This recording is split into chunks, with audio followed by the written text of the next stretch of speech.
Well, here we go again.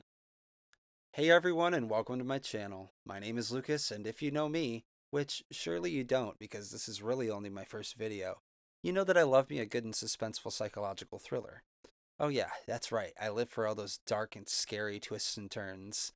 Take that and add a survival element, and that's pretty much the recipe to getting me hooked.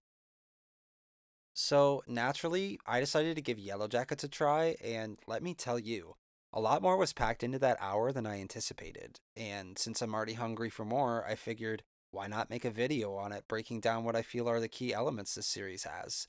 Lucky for me, there's a lot to unpack here, so let's get started. Our story begins with a young girl in a white gown running through the frozen wilderness, being chased into a spike trap hidden in the snow where she ultimately falls to her death. A masked figure with purple shoes and a soccer team hoodie stands above, peering down into the pit. Then, just like clockwork, we're given some intriguing exposition right off the bat. Here's where we're first introduced to our protagonist, Jessica Roberts.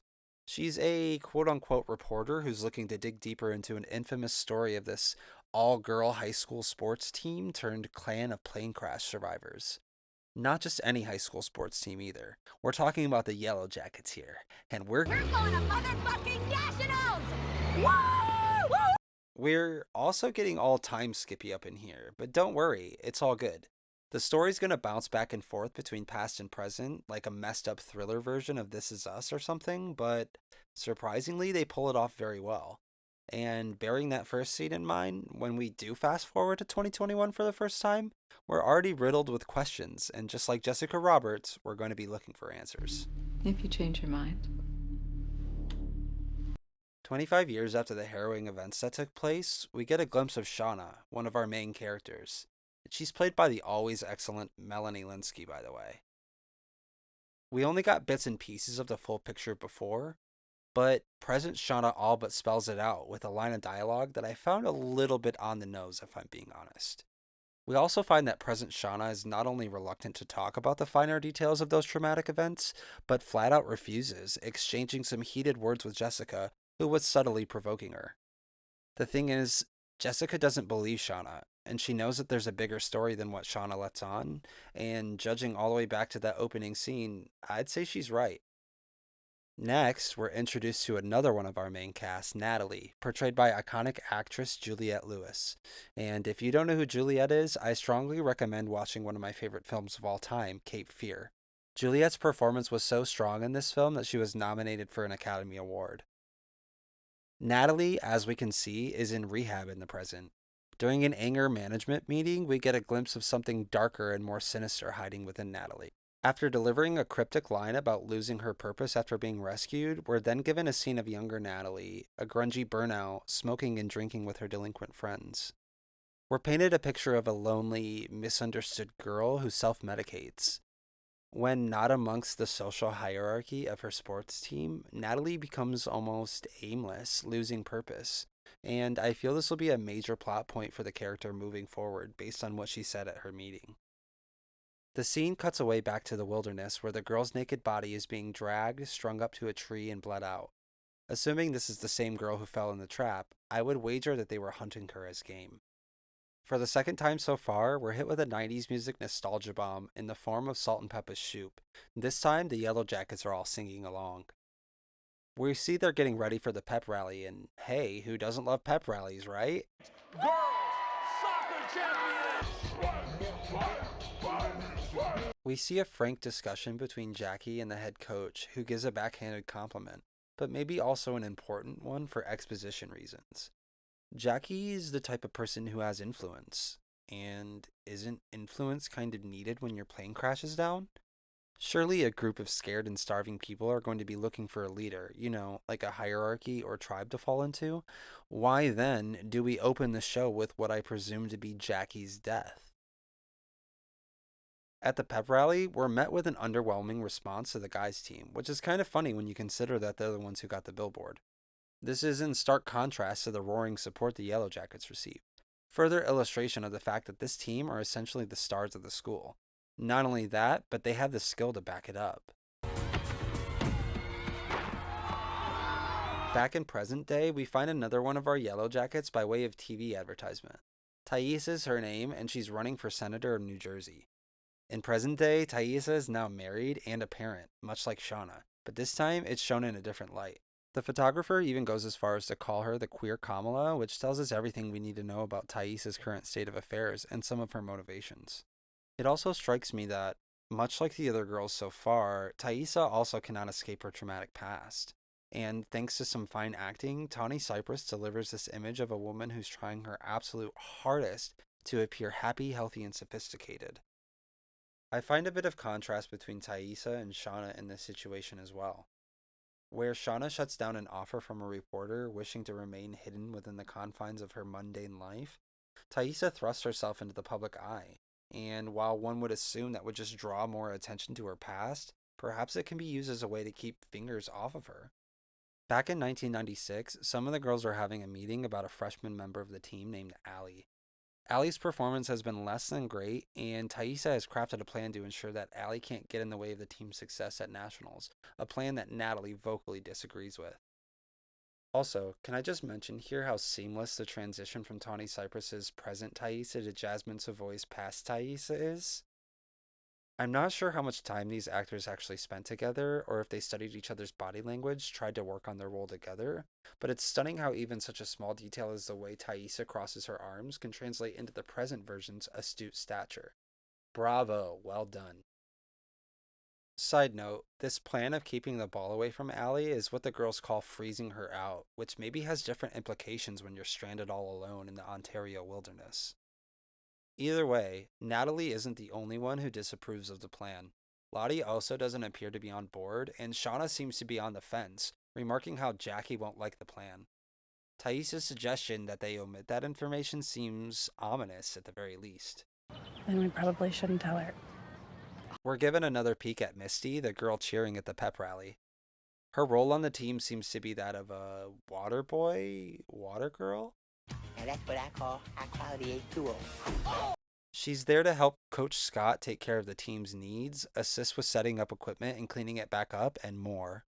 The impression I get is of this girl who happily accepts a voluntary role of servitude as a form of social currency. The Yellowjackets are the hottest thing at the school, and even if she couldn't make the team, by proximity alone, she'd be considered a VIP. In a way, this character is already in her own little world of survival, albeit in a social setting. We're also given a little bit of Laura Lee, a Christian girl whose faith becomes somewhat of a running gag throughout the episode. I think it could be good to have her character give breathing room to some of the more intense arguments over team politics. During the scrimmage, Taissa asks the coach to switch sides and carries out her plan to freeze Allie out. Even though her goal is to get Allie to rise to the occasion and get on the level of these experienced varsity players, one can't help but wonder how this form of tough love at all costs is going to play out post-plane crash. Putting the kind of pressure on others that she applies to herself is harsh, even if the end result would be a better, more cohesive team. Therefore, her motivations aren't entirely unfounded, she just goes about it the completely wrong way. And in her aggression, she does a gnarly slide that takes Allie out and gives her a broken leg. And when I say broken, I mean... Phew, that had to hurt. Afterwards, the rest of the team is visibly upset. Jackie comes in and tries to piece together what little morale the girls had left in those moments. It ends with an exchange between Natalie and Taissa, a subtle repetition of their earlier rift. The dynamic between Natalie and Taissa is a complicated, mixed bag. On one hand, they're teammates, and there's always going to be a sense of loyalty and camaraderie when it comes to the team. But on the other hand, as people, they very rarely see eye to eye. Shauna and Jackie are getting ready for a party, and Shauna makes the remark that it feels wrong to go out like nothing ever happened. Jackie seems dismissive of the notion that they should refrain from partying just because Allie got hurt. And it's this kind of group compartmentalization that I find to be another subtle seed that will be explored in the wake of their tragedy. Shauna and Jackie are getting drunk with Jackie's boyfriend Jeff, while Natalie and her friends drop acid. Present-day Natalie finally leaves rehab and is making her way to LAX to catch a red-eye flight. We can only assume she's heading back to New Jersey to meet up with her old friends. For someone who hates her hometown and left, one can surmise she's coming back with a purpose. And what's that Purpose. you might ask? Well, we're not entirely sure yet, but we can make the assumption that it has something to do with this reporter popping up. At the party, Shauna watches Jackie dance and flirt around with Jeff and is reminded of her lack of viable dating candidates. Drunkenly, she approaches Taissa, Lottie, and Van and begins antagonizing Taissa, reminding her of the way she crippled Allie. Laura Lee and Natalie show up shortly after, and wait, wasn't Natalie just dropping acid by the fire? Laura Lee asks what's going on, and Natalie exposes Taissa's plan to her.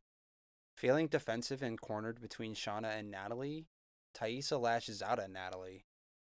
Shauna comes to Natalie's defense, and then Natalie admonishes her for it, accusing her of being okay with the plan to freeze Allie out.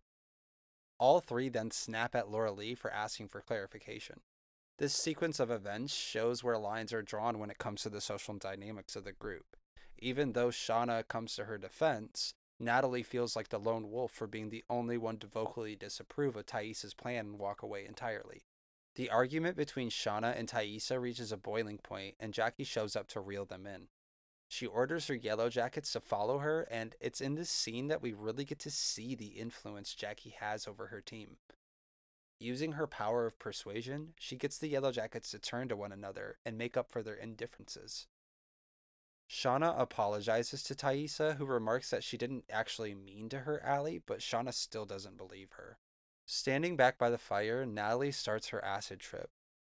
Soon she sees Misty in the distance. Whoa, trippy. The vision is intercut with a scene of flesh being cut from a bone while the team looks on beside a fire. This is a striking scene, almost like a still life portrait of the team's descent into this feudal tribalism. One of them is even centered on the throne as the leader of this hierarchy. What does it mean and how will it play out? I don't know, but I'm very interested to find out. On the way home from the party, we have this aha moment of finding out Shauna and Jeff have been sleeping around with one another. The scene is followed up by present Shauna, who mercilessly kills a rabbit in her garden. As she walks through her hallway, we see that Shauna and Jeff are now married in the future. Judging by the wedding photo, we can assume it happened pretty soon after their return, as they still look to be teenagers. In her closet, Shauna unlocks a safe and pulls out a worn journal as well as several dusty books. She also pulls out a burner phone and begins to call a number while staring at the card Jessica left for her earlier in the episode. We get a slightly emotional cut of the girls preparing to leave for nationals. Knowing what befalls them after makes this seem almost dark. Each one prepares in their own way, ways that speak to their individual lives and personalities. Misty, for instance, is seen drowning a rat in preparation, so you know she's making good use of her time. There's an interesting cut of the school hallway into the airplane as a cover of Never Tear Us Apart plays. We learn that Lottie's dad is the one who paid for the private plane as the girls enter and find their seats. Also aboard the plane are the head and assistant coaches, as well as who I presume to be the head coach's sons. Shauna is given Jackie's necklace, the one we see splattered with blood in the opening scene, for protection. She and Jackie also take stolen Valium to calm their nerves during the flight. In present day, Shauna and Taissa meet at a restaurant. Shauna tells Taissa about Jessica and asks her to take care of it, even though Taissa's dismissive of the notion that anyone's digging and trying to stir things up after all these years. We learn what might be the most important tidbit of the present storyline. There are others who survived, and they're out there somewhere. Hopefully we'll get more of that over the rest of the season. Wouldn't it be interesting to see this hardened version of Laura Lee who maybe abandoned her faith, or even better, committed harder to it? It's safe to say several characters die in the plane crash, but it's also interesting to think that there are other survivors too. We're just not necessarily getting their stories yet. Natalie shows back up in New Jersey and opens her old storage unit. And holy moly. Nice ride. The trunk is loaded with an old hunting rifle too. I hope she actually gets to use that thing. Back in the past, we see roasted human meat being served to the tribe by a masked figure. In the present, we're greeted by an adult Misty who works as a PCA. We see that Misty responds to her patient's outbursts with outright cruelty, depriving the woman of the meds necessary to keep her comfortable. As her shift ends and she leaves, Natalie watches from afar as Misty gets in her car. Back in the wilderness, the masked figure who served meat on a platter to the rest of the team turns out to be none other than Misty, who smiles a wicked, crazed smile after having just devoured one of her old teammates. As twisted as it is, there's a reason to believe that the sadistic part of Misty would nonchalantly watch a rat drown in her pool might actually thrive and run wild in a situation such as this. And perhaps the most influential person of our group might not be Jackie, but the one with the predisposition for psychopathic cruelty. The episode ends with a suspenseful cut of Shauna reading the bloodstained journal she took from her safe. This journal is perhaps the only written record of events this case has, thus the need for safekeeping and privacy. In that journal, we're given insight into the vulnerable and scared mind of a recent plane crash survivor, with bloodstains being a stark reminder of the 19 months of cutthroat survival the Yellowjackets find themselves in. Heading into the second episode, we're met with just as many questions as we have answers, and while there's so much juicy meat to digest from the strong bones of this story, I still want it to give me just a little bit more. Instead of coming back to the same gruesome image of these young ladies' descent into cannibalism, I want to see a little bit more fleshed out from the plane crash. All in all, I think for a suspense thriller cradled in with your run-of-the-mill high school story, the pilot episode of this series does a great job at planting little seeds that we'll see grow by the end of the season. The social politics within the team and the representation of their roles within the tribe and their group at large, even as adults, I think is a really interesting plot point. The way their adult lives mirror the lives they lived, the people they were before and in those 19 months after the crash, is the glue that keeps the narrative cohesive between past and present. And even though the exposition dialogue may be a little bit ham-handed at times, the level of acting that comes from the amazing talent the series managed to land more than makes up for it. I mean, come on. Tawny Cypress, Christina Ricci, Juliette Lewis. Need I say more? And let's not forget that the younger actresses have the tough job of selling this survival narrative, and don't get me wrong, they're already off to a great start. We're still getting every bit of intensity and moral conflictions that we look for in a series like this. After all, for a story about a group of women who endure unspeakable trauma but also resort to dark and twisted behavior, it still does a good job of sitting the viewer on the fence. We're always teetering back and forth between wanting to empathize with this group of plane crash survivors and wanting them to pay for what we can already guess to be a ritualistic sacrifice for one or more of their teammates. And that's the grab. Maybe part of what draws us in as viewers and keeps us on the edge of our seats is this idea that everything the main characters have tried to keep tightly under wraps over the years unravels before them. That the secrets they left frozen deep in the Ontario tundra should eventually thaw out and come back to bite them. Will you be watching episode 2, and what did you think of the pilot episode? Let me know in the comments, and do me a favor and like this video and subscribe to this channel for more of these breakdowns. Thanks everybody, and as always, good morning, afternoon, or night wherever you are.